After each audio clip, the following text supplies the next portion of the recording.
babyeyi mfite n'umuryango wanjye ntabwo mbese ubwo nyine sinzi naho mbarizwa rwose mbayeho gutya none n'uburwayi bwaku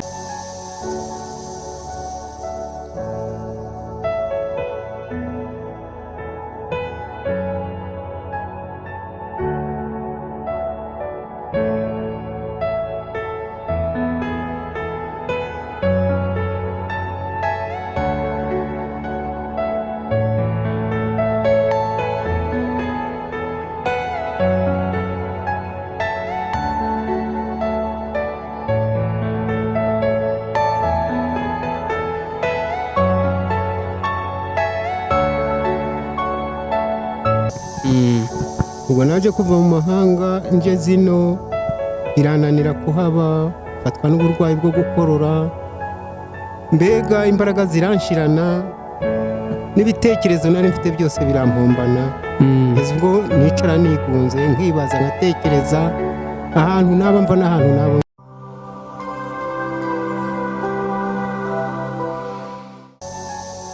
nire nawe uko byamera atubwire bimwe mu buzima bwe cyangwa se mubangamiye twaturutse i Kigali twanahageze yewe reka rero nka Berk TV aho mutari tujye tuhababera mukomeze mudukorere subscribe reka tuganire nawe ko twageze iwe turagerageza gukomanga ariko keshi abari hanze aho turi mumubone niho turi mumukoreshereza wenda birashoboka ko ashobora kuba afite umuturanyi cyangwa se nta n'ubafite reka tuganire nawe mukurikirane rero ikiganiro uko kiribuze kugenda mu gihe twakoranye urugendo reka nongere mbasuhuze rero bakunzi ba Berk TV mbifuriza amahoro ndetse n'ibyishimo reka mbifurize kugira urukundo ndetse n'iya gahunda yacu yo gukomeza gufasha abatishoboye cyangwa se abadafite ubushobozi muri rusange imfubyi ndetse n'abapfakazi abana bo mu muhanda ndetse n'abakene batishoboye hano nababwiye ko twanyarukiye mu Bugesera nako twanyarukiye za Kayonza ni inkuru yari imaze igihe bampamagara bambwira nti rwose Stone w'Abanyarwanda kuri Berk mutabare mukorera ubuvugizi uyu mwana w'umuhungu maze amezi 6 aryamye mu nzu arwaye ntacyo afite cyo kurya natwe ntacyo dufite twamuha ariko hari icyo mushobora kubikoraho abagira neza bakagira icyo bamumarira mushobora kumubona ari umusore ariko avuga yuko indwara yamufashe ntazi uburyo yamufashemo ubu umuntu areba nabwo twamukuye mu nzu tumuzana hano ariho yicaye ni inkuru y'agahinda inkuru yankuye i Kigali nkajya Kayonza kugira ngo tubashe gusura uyu mwana w'umuhungu ubona akiri muto ariko avuga ko abonye ubuvugizi akavurwa ndetse abonye icyo kurya yabaho neza reka tumuhe ikaze kuri Berk TV nubwo kuvuga ari ntajwi ariko aragerageza kugira ngo abashe kubabwira agahinda ke ndetse n'inkuru y'uburyo yatangiye reka tuguhe ikaze kuri Berk TV bite makuru meza na mahoro ngaho yegereze mikoro neza kumva kugira ngo bashe kuvuga neza witwa ndamazina yawe amazina yitwa Ndayishimiye Eric abamaze amezi 6 ndwaye nta muntu ngeraho nta kintu bufasha ngira nta muryango mara kurwara rero guhunda ahangaha mu nzu cyetse iyo hagize n'uturuka hirya no hino akaza kama wenda nk'akantu ko kwifashisha ariko nacyo ntabyo bimarira rwose mugiriye neza mukamufasha wagerageza kubaho nagerageza kubaho inkuru yawe yatangiye gute utangiye kurwara cyangwa se inkuru y'ubuzima bwawe iteye ute imeze ute ubuzima bwawe ni story yawe ushobora kuganira y'ubuzima bwawe bubi bwakubayeho n'ubu bwifatanyijeho ni nk'iyi ubuzima bwo nabwo kuko n'ababyeyi mfite n'umuryango wanjye ntago mbese ubwo nyine sinzi naho mbarizwa rwose mbayeho gutya none n'uburwayi bwakubitiyeho ubwo byabaye nabaye nabi rwose nta muntu ngira wamfasha wafashwe wigenze gute wafashwe gute ni ibintu byaje birizana rwose ntago nzi ukuntu byaje nararyamye kubyuka biranga ubwo rero mbaho ngaho kubera nta muntu nagira nabwira ibyanjye ariko nk'uko mbabonye ubu wenda hari mufite nk'ubufasha mwamfasha cyangwa mukankorera nk'ubuvugizi.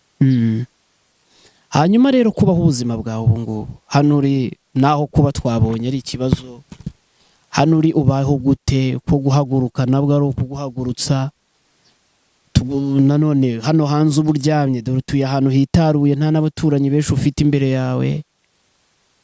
We ku buzima bwawe ubaho gute ubu ngubu? None kurya burya gute, bigenda gute?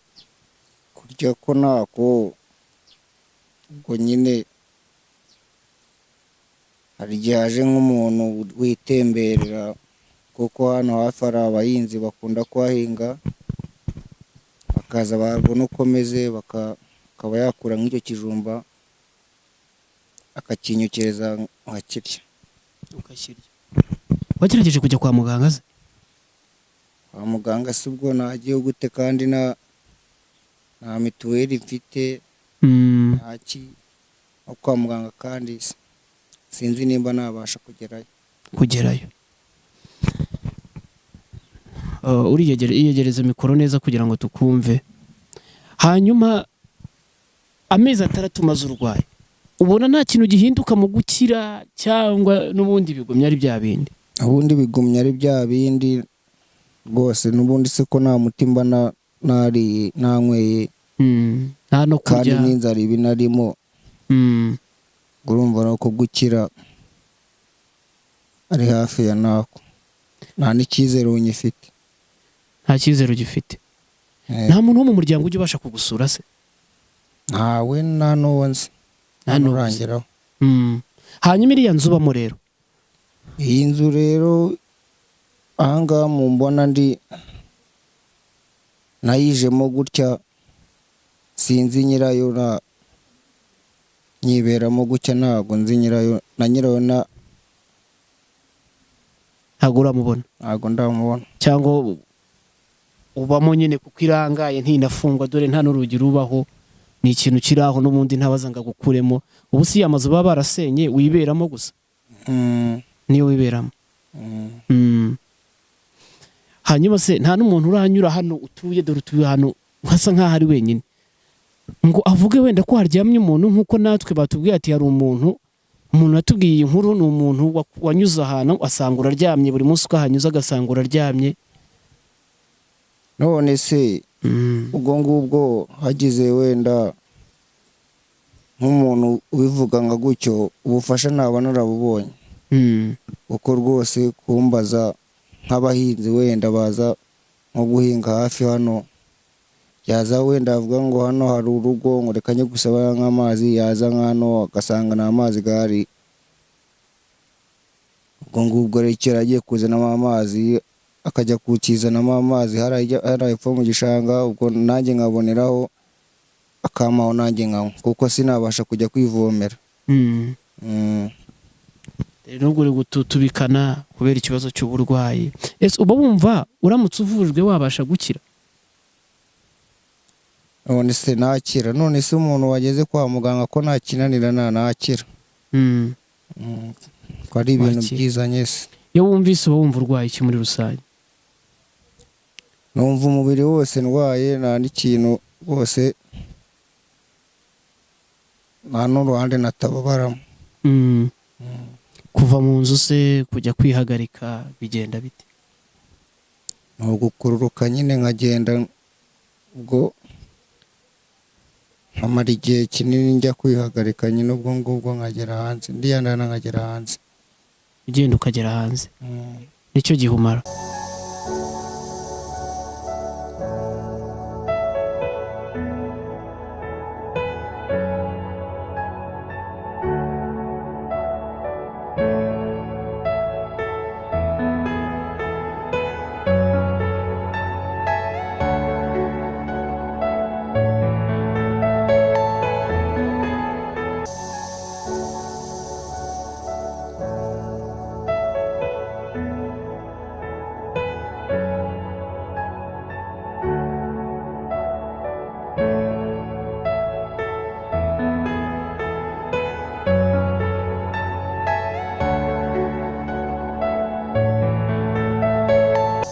bahita banyirukana mfata umwanzuro wo kwiberaho gutya hano mu Musanze ntuza kuryama ku manywa nta nijoro nkashaka kundi mbigenza ari ukugaruka gutyo bivuze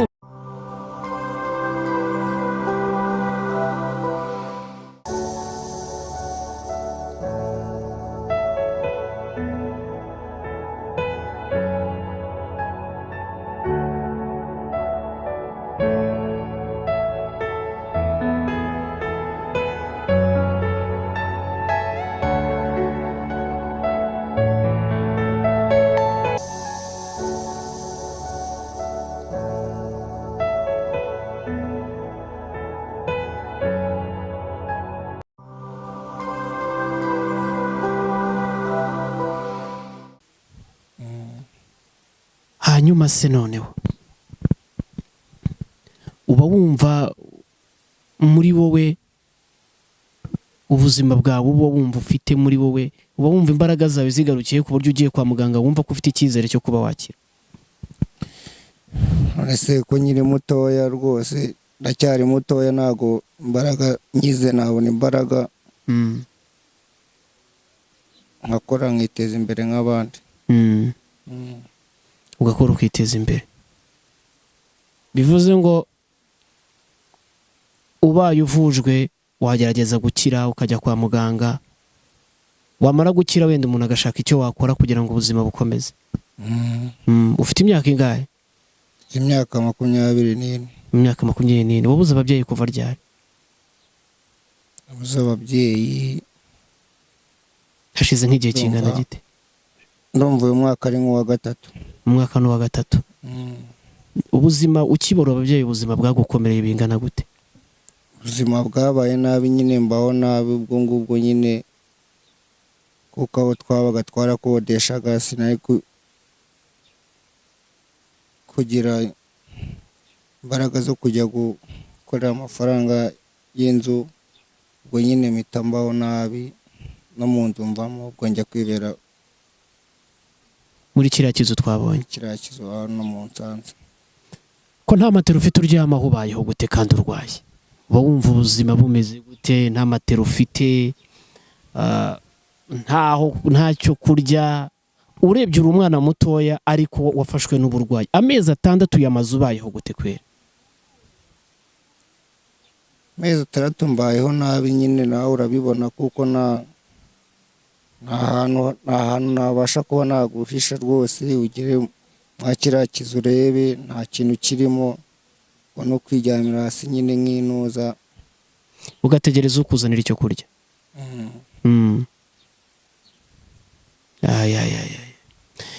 Bagira neza rero dukunda gukorana urugendo, bakunzi ba Berike TV, babyeyi aho muri, uyu ni umwana mutoya. Ni umwana mutoya ubona akababaye kandi afite agahinda. Ni umwana mutoya ubona ko no kubona inkweto zo kwambara no gukaraba ibirenge murebye uko bisa ni ikibazo. Ibirenge byo byuzuye ibyondo, byuzuye ibitaka, umwenda ushobora kuba daherutse gufurwa.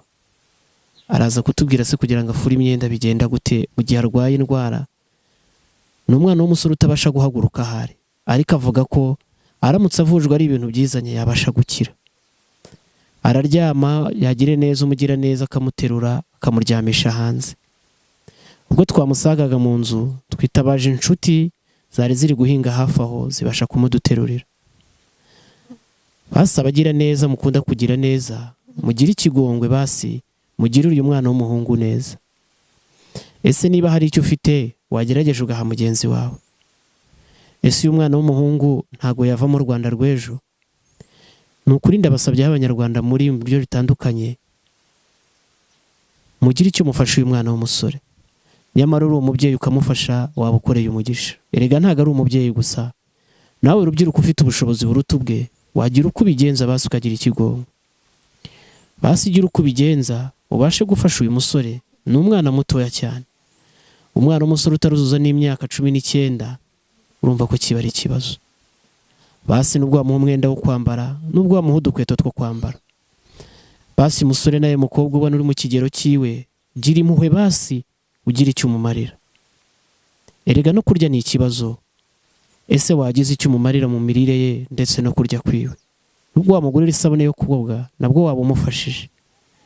Yewe tuzafata umwanya dufata urugendo n'ubundi nubiduha tukabimushyira cyangwa se ukohereza ubutumwa, ubwo butumwa buzamugeraho kandi tuzaza kumureba. Nkuko twamusanze hano, ese ufite ubushobozi bwo kumuvuza, wamuvuje basi akabasha gukira. Ni umusore ubona akababaye, ufite agahinda, bibabaye cyane.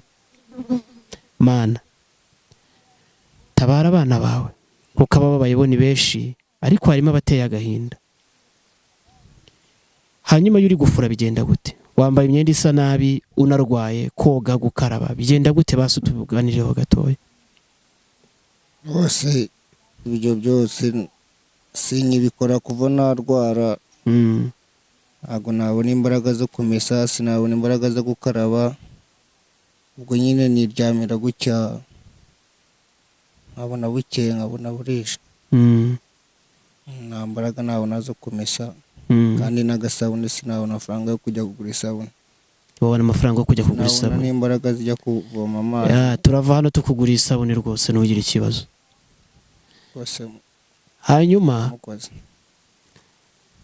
Abantu bakeneye kugufasha bagufashiriza, uraza kuduha nimero yenda y'umuntu uzi cyangwa muri aba bahinzi bahinga hano, cyangwa twazagaruka kugusura? Nabaha nomero ko mugize neza mwarazaga kunsura mukare komeza. Urumva uvujwe wakira nta kibazo? Uvujwe ndumva nakira. Babyeyi rero, nanjye kenshi nababwiye ko hari inkuru nkora zikanira agahinda. Umwana w'umusore amezi ataragiye gufunga amezi 8 aryamye mu nzu, ntacyo kurya ntacyo kunywa. Ni ikibazo gikomeye cyane. Ugize ikigongwe nk'umubyeyi ahuri, basi korera impuhwe z'Imana. Ukore impuhwe z'Imana ubashe basi kugira icyo wamarira uyu musore. Erega niba wicaye mu nzu ufite icyo kurya, hari abandi hano hanze bababaye. Ntabwo ikosa ari iryawe koko pe, ariko hari icyo wabihinduraho basi ubu buzima. Kandi ntabwo abantu twese tubayeho kimwe muri iyi si. Basigira impuhwe, ugirire impuhwe umwana nk'uwawe. Uyu mwana ni umwana muto, ejo yava mu ndi muntu. Ese ntiwakwifuza ko yasubira ku ishuri cyangwa mu ishuri ry'imyuga? Basigira uko ubigenza. Kora mu ntoki z'Imana nk'uko Imana yakugiriye neza, nawe ugirire uyu mwana neza. Reka ngiye mbashimire, ndetse nshimire n'abakurikirana Berk TV. Reka ndetse mbabwire ngo Imana ibatize imbaraga ndetse ibatize n'umutima mwiza wo gufasha abatishoboye. Ariko inkuru y'uyu mwana base muyisakaza ahantu hose abona ubufasha. Reka mbabwire ngo nge mwabanaga muri iyi nkuru cyangwa se muri iki kiganiro ni Stone w'Abanyarwanda. Reka mbabwire ngo muhorane amahoro y'Imana, kandi Imana ikomeze kubarinda, ibahe n'ubushobozi ndetse ibahe ubuzima n'amafaranga. Reka mbabwire ngo bye bye.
ndagenda njya kuryama, mvuga ngo mu gitondo ndasubira ku ishuri.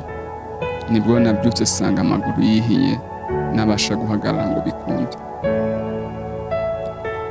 Ntabwo byaje kunyorohera kuko sinigeze ngwara, sinigeze numva uburibwe na buke mu maguru, sinigeze mbese nta n'ikintu na kimwe cyari cyambayeho uwo munsi.